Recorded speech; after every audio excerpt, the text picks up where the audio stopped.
Imagine stepping into your backyard and instead of the usual wintry grayness, you're greeted by vibrant colors and lively scents.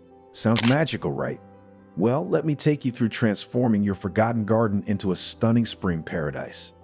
First up, let's face it, our garden has seen better days.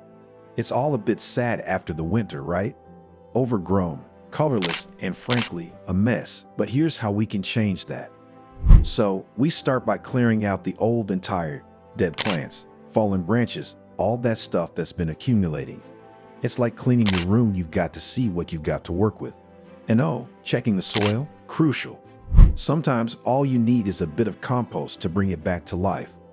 Before we continue, if you like what you're seeing so far, please click that subscribe button if you haven't already, or let us know what you want to see next in the comments.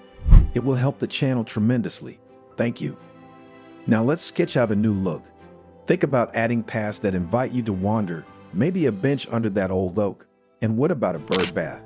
Placing native plants around will not only look beautiful, but will also keep the birds and bees buzzing around happily.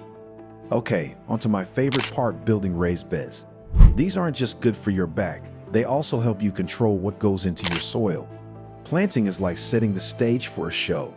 Tall plants in the back, short in the front, and make sure they all get along in terms of sun and water. Watering seems easy, right?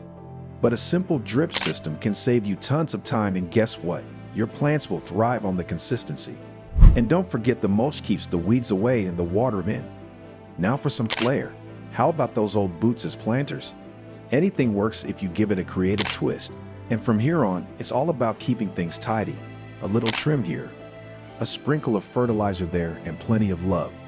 And just like that, you've turned a dreary patch into your own slice of heaven. Now every time you step outside, it's not just a garden, it's a reflection of you. So what do you say? Ready to start dating?